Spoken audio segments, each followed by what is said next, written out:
Okay, you and I spoke this afternoon, Noel, and I was sharing with you an idea that I had come up with, and it was in part following conversations that I've had with a couple people that are actually using these face masks.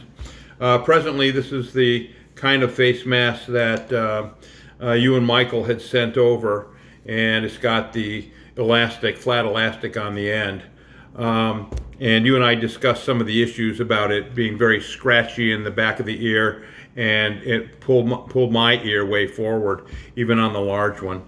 So anyway, I was talking to a few people that are actually using these kinds of masks with elastic on it, and the single biggest thing I hear back from them is that because they're having to wear these things for so long, what's happening is it is chafing the back of their ear, almost to the point where one person said the way that they've gotten around it is they created a headband that went around here, and they put buttons on both sides so that when they put these things on, they would hook it on the button on each side, and that's what would hold it on their face.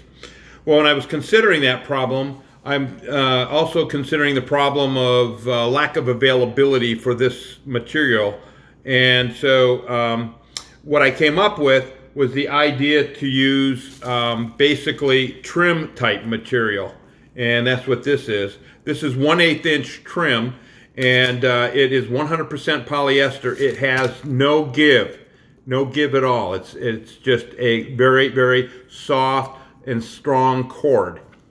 I also went out and I bought some of this. This is 1/8 inch tubing. It's got a 1/4 inch outer diameter, and it's got a 1/8 inch inner diameter. Okay, and so what I did is I removed the elastic from one of the samples that you had sent, and instead I had sewn the string on each of the four corners. Okay, now my thought was you can either do string on each of the four corners, or simply run the string through the hem so that it goes all the way through the hem.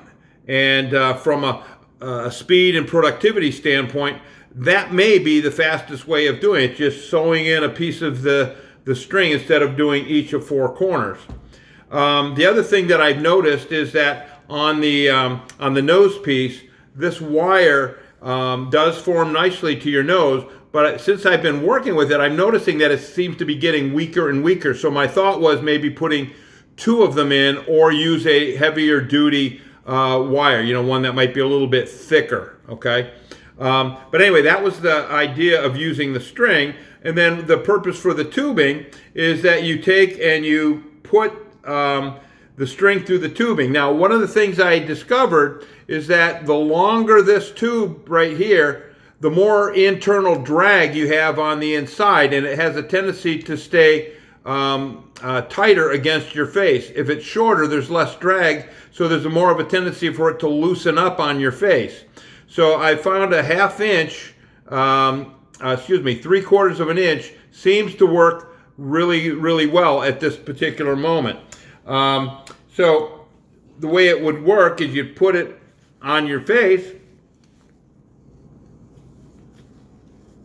okay, and then you just reach behind and you just pull those tubes right up to the back of your ear, and now it's on your face nice and tight.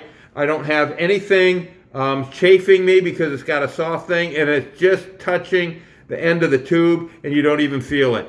So anyway, that's the idea.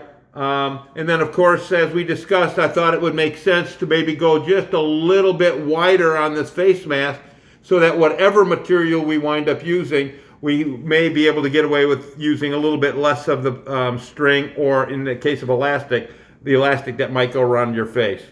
So anyway, that's the concept. Let's talk about it in the morning. Thanks. Or call me this evening if you get this. See you, buddy. Bye.